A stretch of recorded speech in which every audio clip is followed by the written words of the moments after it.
ဖားပုတ်တကောင်လိုအယောင်ပြောင်းနိုင်ခြင်းနဲ့ပုတ်တင်ညိုတကောင်ဟာတနေ့မှာတစ်တီးယိုကိုကိုတကိုလုံးပေါ်လိမ့်ပြီးတောထဲကိုပြေးသွားခဲ့တယ်။ဒါပေမဲ့တစ်ကိုင်းတစ်ခုမှာကပ်မိသွားပြီးရက်သွားရတဲ့ကံကောင်းစွာနဲ့ဖားတကောင်ကလမ်းပိတ်ထားတာကြောင့်မတော်တဆအန္တရာယ်မဖြစ်ခဲ့ဘူး။အဲ့ဒီအချိန်မှာဖားနှစ်ကောင်ကပါဆက်ထဲကပိုးတကောင်အတွက်တိုက်ခိုက်နေကြတာကိုမြင်ပြီးပုတ်တင်ညိုကသူတို့ကိုအတူယူဖို့ကြိုးစားတယ်ရုတ်တရက်ဖားတကောင်ကသူ့ပါဆက်ကိုဖိပိတ်လိုက်ပြီးနောက်တကောင်ကလေထိုးပေးလိုက်တယ်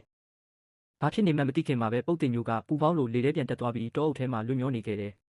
နောက်ဆုံးမြေပေါ်ကိုပြန်ကျလာတဲ့အခါသူ့ရဲ့အယောင်တွေကအကုန်ပျက်စီးသွားပြီးဖားနှစ်ကောင်ကသူ့ကိုရေမောကြပြီးပုတ်တင်ညိုကစိတ်မကောင်းစွာနဲ့ထွက်သွားခဲ့တယ်။တောထဲလျှောက်သွားနေချိန်မှာမိန်းကလေးပုတ်တင်ညိုတကောင်ကိုတွေ့လိုက်တယ်သူမနောက်ကိုလိုက်ရင်ပန်းတွေအပင်တွေနဲ့ကိုဖုံးကွယ်ပြီးအယောင်ပြောင်းမှုကြိုးစားတယ်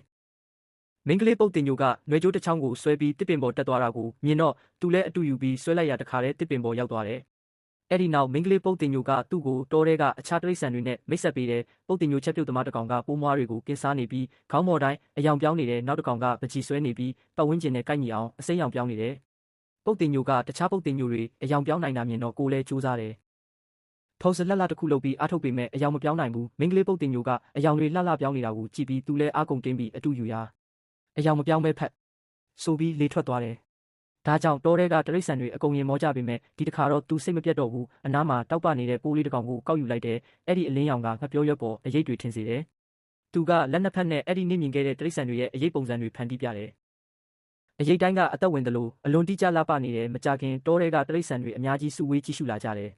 သူပြသနေစင်မှာပဲသူ့အရေးပြကအံ့ဩဖွယ်အယောင်ဆုံးတောက်ပလာတယ်အလွန်လှပပြီးအားလုံးရဲ့လက်ခုပ်တန်းကိုပထမဆုံးအကြိမ်ရရှိခဲ့တယ်